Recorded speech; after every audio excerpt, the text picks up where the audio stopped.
one, the only Mason Marangella. Did I pronounce that right? Yeah, you did. Mason Marangella, the one, the only Mason Marangella. Yes. The genius behind Vertex Effects. The pedalboard guru, the do-it-yourself mastermind, and all-around nice guy. I hope I can give you as an illustrious of an introduction, Mr. Paul Jackson Jr., thank you so much for being here with us today in lovely Oakland, California. 25th Street Recording. Yes. Studio here. Beautiful. Absolutely. If you are looking for a studio in the greater Bay Area, please come here. It is a wonderful, wonderful place. This studio is amazing. I actually called my wife. The studio owner, Gabe, is over there in the corner, but I called my wife and told her, I said, baby, I said, this place is amazing. Yeah. Yeah. It is unreal. Really, really nice place. So. It is unreal. And I don't think there's a better place around us where we could take the opportunity to talk to you about your career, the sessions that you've played on, and even get a chance to hear you play some of the iconic parts that you have come up with, as we know. If I can remember them. You can remember them. And this is all cool, by the way, folks. Like, Paul hasn't, such musicians don't spend a bunch of their time, learning their own parts. So some of this stuff, I'm asking you to go back 30 or 40 years in the memory banks to try to figure this stuff out. So thank you for being willing to go down this path with us. You got it. Anything for you, Mason. Well, I appreciate that.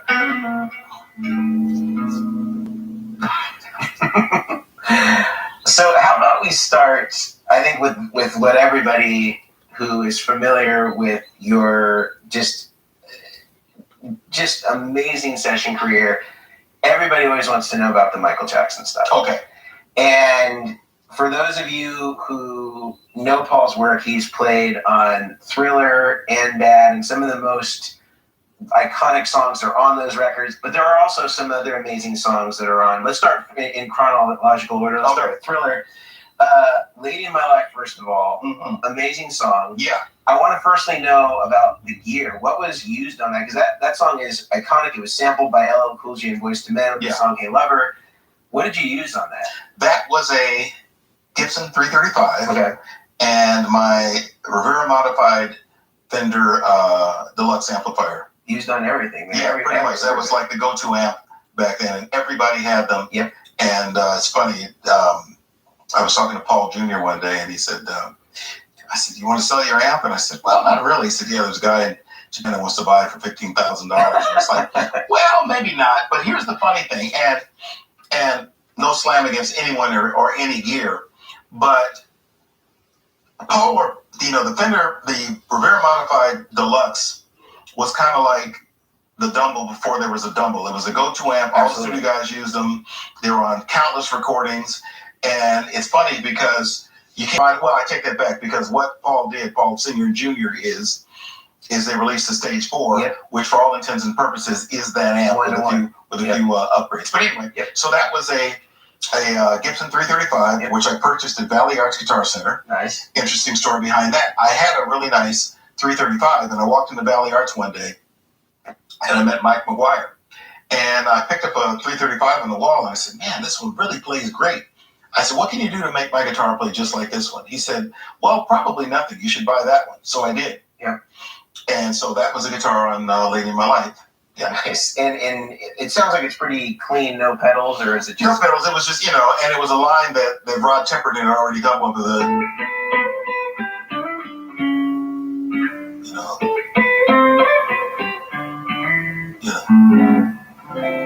Yeah, so he came up with that.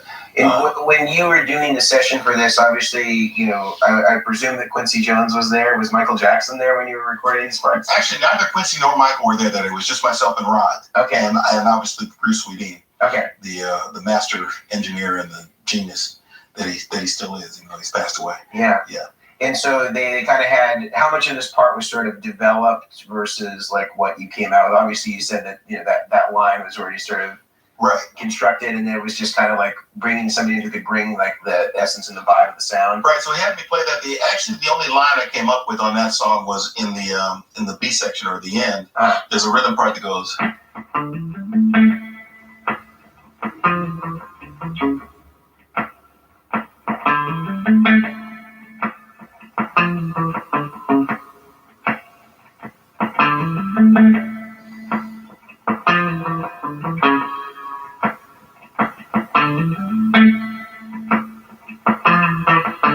So that's actually the only line I came up with. But Bruce, where I came up with excuse me.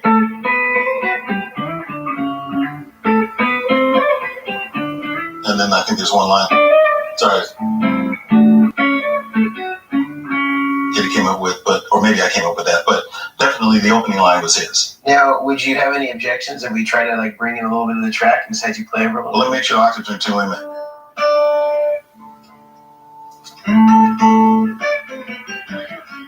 Yeah, give it a shot. All right, you enjoy Lady in My Life? Let's see what we got.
And of course, the octaves came back in.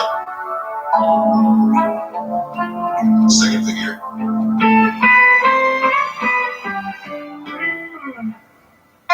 Right.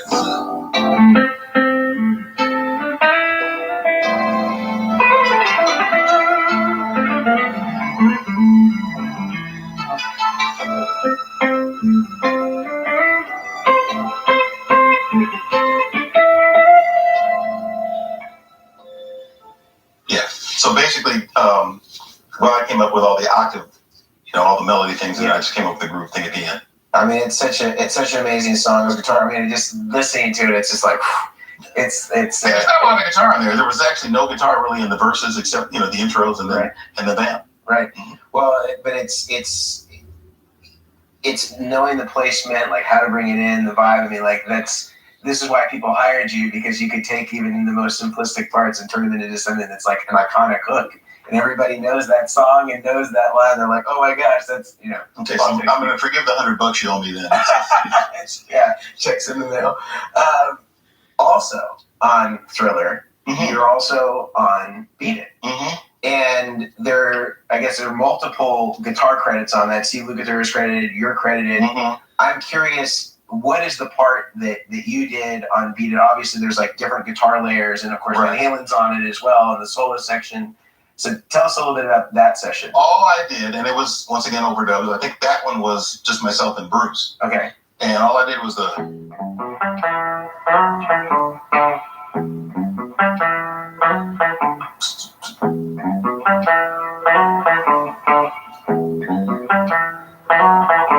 an overdrive sound, with that, in fact, same amp, the Rivera amp. And so just kind of using it for like a crunch sound, and then and what was the guitar that was used on that one? I believe that was Les Paul Standard. Les Paul Standard. Okay, and was it like a vintage one, or was it just like of the time? It was just of the era. I just also purchased a Valley Arts. Valley Arts back then was like the go-to place, Mike McGuire and Al Carnes, and so I just went in one day and bought it off the shelf. Yeah, beautiful. Well, let's fast forward to the next Michael Jackson album you played on, Bad.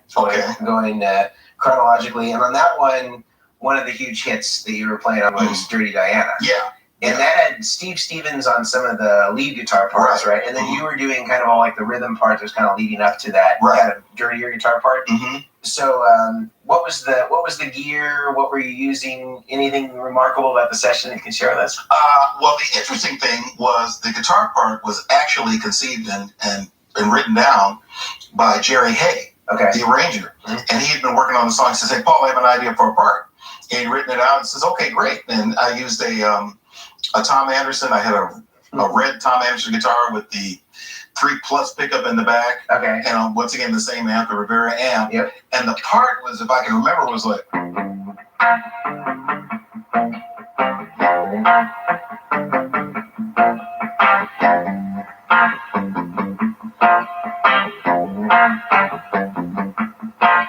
Something like that, It's got so much grease on it, though. It sounds so good. But that was kind of the part, and this is one thing I tell people and tell my students, regardless of genre, bebop, hip hop, rock and roll, straight ahead, whatever, funk, every song has to have a groove. Mm-hmm. Telling my students, because one of the songs they're working on in school in performance class is "Walk This Way," mm-hmm. and I consider Joe Perry to be one of the greatest rhythm guitar players in the world. I mean, how do you think of that? That's genius. Yeah, it's got a lot of attitude. Right, and let's see.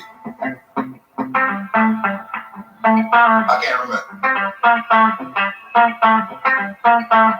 You have to play it in the pocket and it has to feel good, So, so that Dirty Diana, getting back to that, it's like, okay, it's a really a groove part. Yeah. And then mute a guitar part with overdrive on it. Yeah.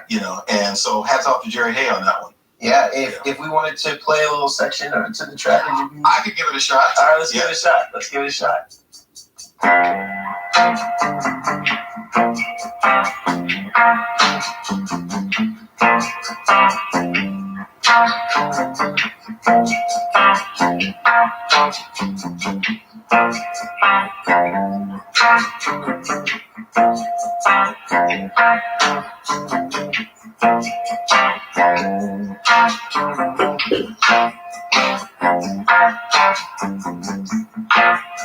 Something like that. It was that's close. Yeah. But like I said, Jerry Hay had written it out. It's like, just come in and play it. And so I remember it was the Red Anderson, because I think that was actually the first record I'd used the Anderson on.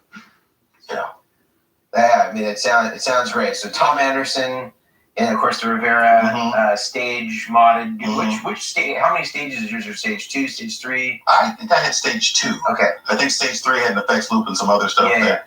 I think I had the stage 2.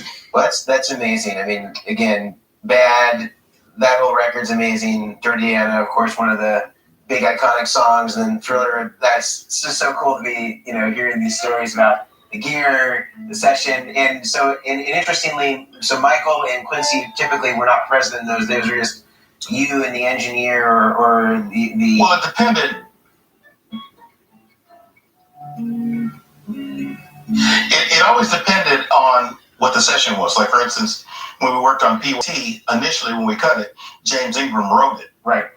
And so we did a tracking kit of it, and then I went in by myself and Quincy was there, Quincy and Bruce, and did like all the parts that ended up on the record.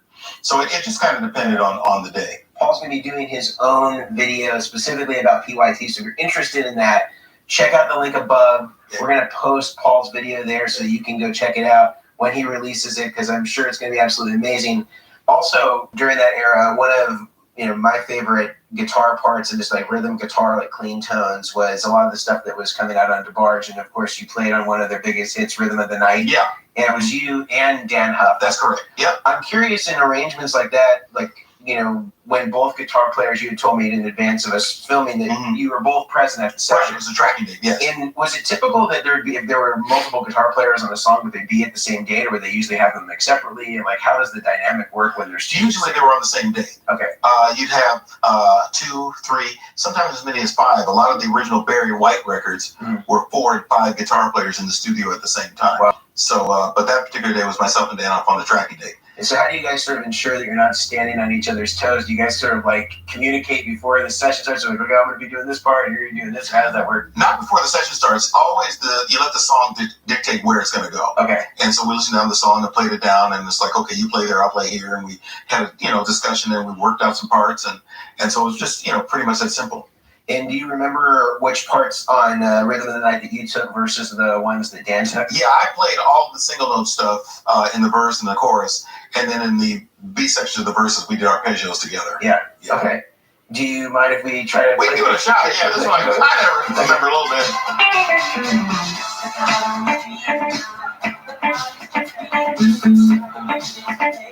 Something like that.